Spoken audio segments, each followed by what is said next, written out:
While NASA has now confirmed that the outer atmosphere is getting cooler, it seems desperately insane for people to keep denying the possibility that global cooling is taking place rather than global warming, when the former brings famine and the latter brings economic expansion as civilizations rise. The rise of Rome was due to global warming, as was the case after the Dark Age, when they called it the medieval warming period, which was 950 to 1300 AD. The concern from just a technical model perspective is that the warming period we have had post 1600 and the low of the Little Ice Age has not exceeded that of the medieval warming period. If we simply look at this chart from a technical perspective, it appears more that we are in a grand downtrend for the past 6,000 years. This is deeply concerning, for we tend to have these periods where civilization turns downward. It would be very nice if we just had authoritative research funded to explore global cooling to save society, rather than this nonsense of global warming just to raise money for politicians who never get enough.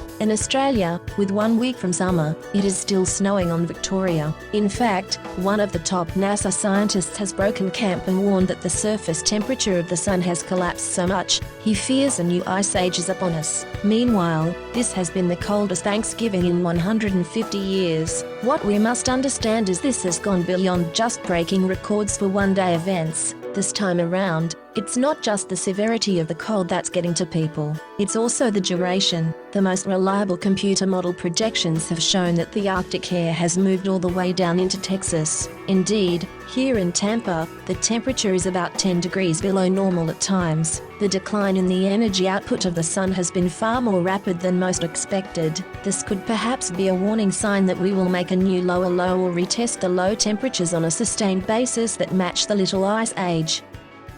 Ice Age marked a period of cool summers and bitterly cold winters to New England. There was the Great Snow of 1717, which buried houses and resulted in having to organize search parties that were even lost while looking for buried survivors. Then there was the famed Cold Friday of 1810. People actually died in their homes as the temperature suddenly plummeted more than 60 degrees in less than a day. It was years later when Henry David Thoreau's mother recalled how dishes froze as fast as they were washed, even right next to the fire. The post office even issued commemorative stamps in 1976 noting that winter event. Washington and his troops suffered more in Morristown, NJ, during the hard winter of 1779 to 1780. Violent snowstorms had battered the Northeast, and both Boston and New York harbors were completely frozen over. The weather made it impossible to bring supplies to the men, many of whom had no coats or even shoes. They couldn't even eat for days at a time. The soldiers finally mutinied in early May, though an officer persuaded them to abandon their rebellion, just as the weather had defeated Napoleon, weather nearly defeated the American Revolution. If this trend continues during the next winter, then we have exceeded any short-term reactionary trend, and the weather appears poised to continue to get colder going into the distant future. Socrates was projecting that the peak on this cycle aligned with the ECM 2015.75. This is a longitudinal cycle, not transverse. That means peak to bottom varies. This short-term wave should be a 13-year decline from 2015, making it 2028 initially. After that, if we see colder winters beyond 2028, then the next low will be with the peak in the ECM 2032. There is a serious risk that we are looking at the final low coming in during the period of 2046.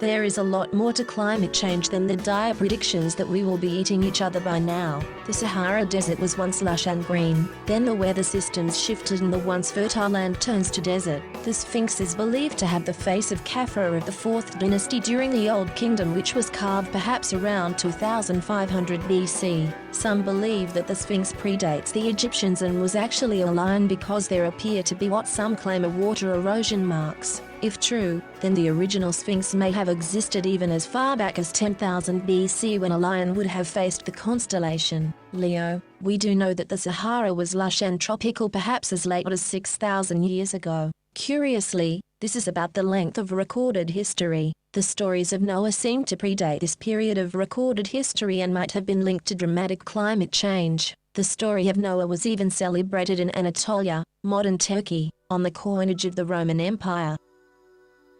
The weather has been changing in the desert. It is now in bloom once again. Indeed, there have been recent discoveries which confirm that the Arabian Peninsula was once a lush place. Thutmose IV was the 8th pharaoh of the 18th dynasty of Egypt, who ruled in approximately the 14th century BC. The dream Thutmose IV took place when he was a prince. He dreamt that he stopped to rest in the shadow of the Sphinx during a hunting expedition in the desert. While asleep, the Sphinx spoke to him, saying that he would become king if he cleared away the sand that all but buried the Sphinx. When he became king, Thutmose IV cleared the sand and erected a stele that tells the story of his dream.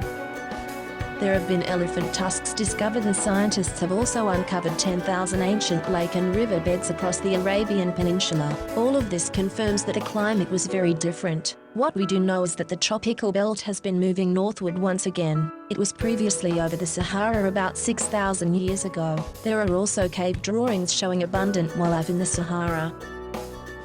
The question that arises is that the climate change we are witnessing is certainly not caused by humans. It has happened before many times. It is getting colder in the northern regions, and what was desert is starting to bloom. What we do know is that northern Africa was invaded by the sea people, who were probably Greeks forced to flee because of climate change. Perhaps we are witnessing similar events over the next 20 years of the drier and colder weather in the north, which compels many to flee to the south.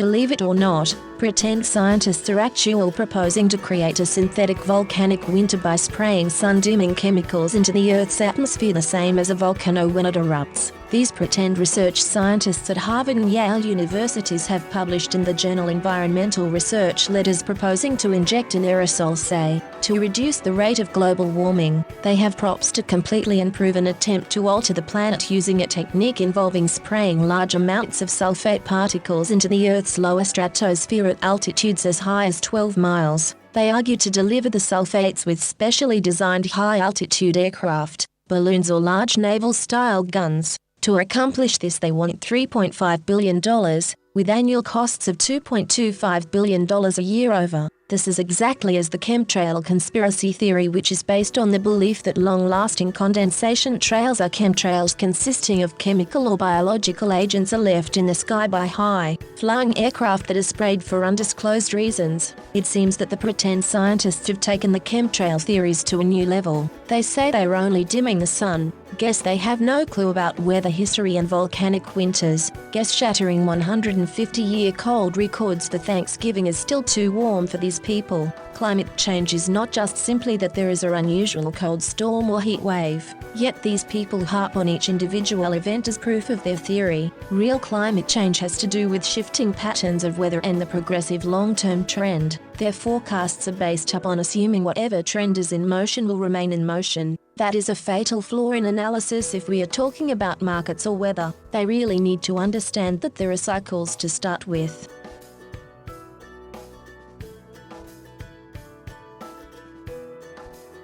Climate change has existed throughout the history of our planet. When a woolly rhino was discovered frozen in Siberia intact back in 1774, that is the event that shook the scientific community. I have called this the clash between catastrophe and uniformity, which has produced an emotional issue corrupting scientific research for centuries as people try to create research that supports what they want to believe rather than what actually takes place. The idea that systems just collapse in a catastrophic manner can be disquieting, to say the least. For this reason, uniformitarianism soothes the senses and brings order to the future dominated by uncertainty. All the analysis put out by the global warming conspiracy is simply a linear progression that projects a warming trend without any diversion, whereas no such trend can ever be identified in physics. This always ignores nature and the cyclical aspect of everything around us.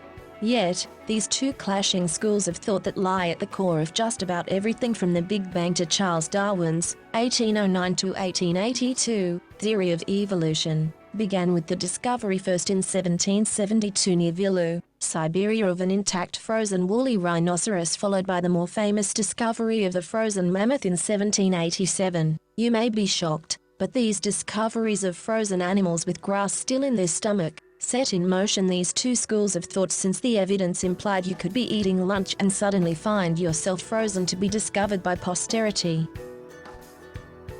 There was yet a third animal known as the Siberian unicorn, which also roamed the region and is extinct today, and a recent study of Siberian unicorn bone specimens were dated, which confirmed that the species actually survived until perhaps as late as 35,000 years ago. What killed it off was not humans, but climate change. True, it roamed the world alongside early modern humans and Neanderthals. However, the Siberian unicorn appears to have been wiped out as the Little Ice Age came and the decline in temperature led to an increase in the amount of frozen ground. Because it was a grass eater, its food supply ceased to exist. The woolly rhino was more diverse and it died, so it managed to survive a bit longer and eventually became extinct 20,000 years later. It was this discovery of the woolly rhino which changed science. Suddenly, the idea of cycles was born. This I attribute to the school of what I call the catastrophists, who would claim greater influence in the birth of the field of physics and then change the entire course of science. This is what the global warming conspiracy ignores. They have effectively rejected all the important discoveries, including that of Sir Isaac Newton, 1642 to 1727, who developed his laws of gravity and was inspired by his friend to publish the work, who underwrote the project, Edmund Halley, 1656 to 1742. This was the same Halley who discovered the cyclical nature of comets. Halley believed that the comet that carries his name was the same comet reappearing throughout history at regular intervals recorded by contemporary historians of all ages. The discovery of these frozen animals opened the minds of these men, who suddenly saw the world was by no means linear. Halley saw hidden within history the same periodic intervals of a comet. Christian Huygens, 1629 to 1695, discovered that light traveled not in a uniform motion as a straight line, but in a cyclical pulsating motion of cyclical waves, albeit at a constant speed. Suddenly, there could be a steady uniformity to the speed of light, yet simultaneously, there was a violent swing of extremes within it taking place in a cyclical manner. This was the same pattern that emerged in the ice core samples, the 300-year cycle to the energy output of the sun. There may appear to be uniformity in the macro world, but cyclical violent swings at the micro level that could erupt catastrophically are what we must explore objectively and not put out linear progressions such as global warming. The one thing we can bet on is that we do not live on a planet where climate has been linear.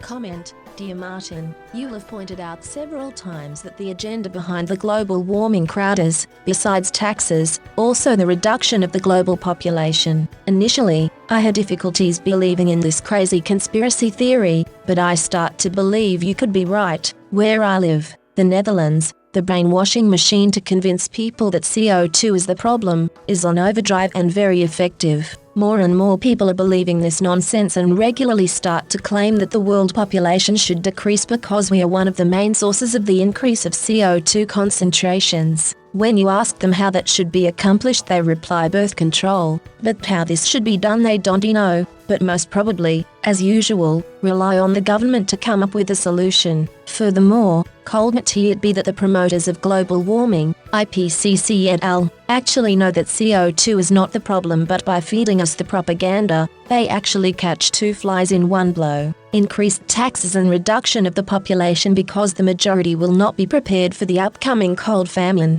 What is your opinion? Is this a crazy conspiracy theory, or is there a chance it could be true? Best regards, SG. Reply: I am not one for conspiracy theories. My reporting on this subject is not even speculation or a wild imagination. I was at the White House dinner and was seated at a table of 10 with the heads of environmental groups. I cannot get my head around how these people think. They openly admitted that this was all about reducing population growth and how to frustrate it with wetlands to global warming these days. They do not believe in global warming or CO2. They are using this to reduce the population. Ever since Thomas Malthus, 1766 to 1834, the English cleric, wrote his 1798 book An Essay on the Principle of Population, he set in motion this die-hard school of thought that the population would exceed the food production and society was doomed. He also never accounted for 1. Cycles in population, 2. Cycles in disease, plagues, and 3. improvements in technology in the production of food no less. 4. cycles in nature and weather. The global warming people are really closet believers in the Malthusian trap, and they have been lobbying the government to overregulate society to prevent construction and thereby reduce population growth. He saw the population growth as preventing real economic progress towards a utopian society. He wrote, "The power of population is indefinitely greater than the power in the earth to produce subsistence for man." Malthus further wrote,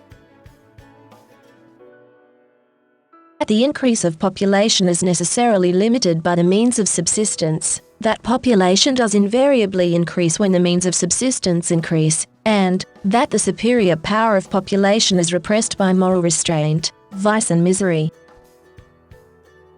I totally disagree with Malthus. His analysis is primitive at best, and I regard it as still in the witch doctor level of thinking. This is precisely why I developed Socrates to evolve. For all I know, perhaps one day they will discover that azuki beans are a whole new energy source. We cannot judge the long-term trends based on current understanding of technology. Quantum computers, for example, are a completely new way of technology that may lead to a host of new discoveries. Quantum computing is the first real change in computer science. Traditional computers encode information in bits, which are essentially magnets that store a charge and that created the binary code of 1 and 0. Therefore, 8 magnets form a bit, and thus the letter A would be 0100000001. You can store the entire alphabet in these bits. Quantum computers, on the other hand, work entirely different. They are based on qubits, which operate according to two key principles of quantum physics: superposition and entanglement. These global warming people are ignorant of so many aspects. They offer nothing, for their analysis is biased, one-dimensional, and considers nothing outside of what they want to believe. If you want to be a real research analyst, you have to follow the data, not predetermined conclusions or assumptions.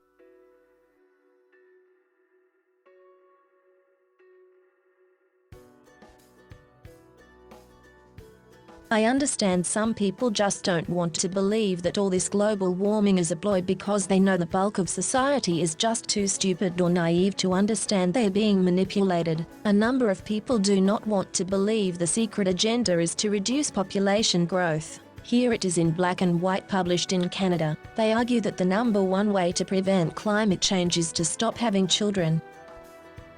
This kind of attitude makes me feel I should be doing my part and have more children again. There is something seriously wrong with these people. They claim that not even having a car contributes to only 2.4% reduction in CO2. The biggest decrease in CO2 is to stop having children, which would reduce it by 58.6%. My vote would be for euthanasia, and we start with those who advocate not having children and we just correct the mistake their parents made. To begin with, I think the planet will be much safer without them.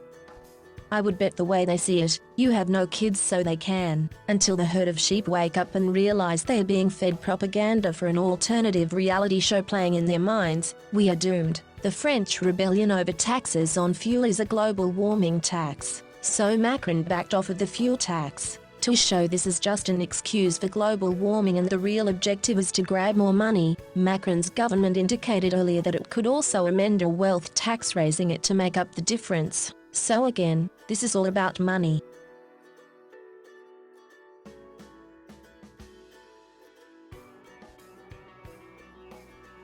The Weather Channel just declared that North America just had its most extensive November snow cover in at least a half-century. We really face global cooling, as this is now the third winter which this is becoming the colder with each passing year. It is serious that the emphasis on global warming is distracting society to such an extent that we are making no preparation whatsoever to stockpile food reserves, which is what we should be doing. As a former hedge fund manager, the best way to always maintain your performance is to assume you are always wrong. That forces you to have Plan B and Plan C with key lines that when crossed you are compelled to take action. We should be stockpiling food as a hedge right now. The worst outcome is the global cooling trend is wrong, then you have excess food to sell off. Best case is you survive a downturn. From a timing perspective, if we see next year get colder than this year, that will confirm this is going to get much worse before it will get warm again, and that first uptick may not take place until 2026. The computer is showing a commodity rally will arrive after 2020.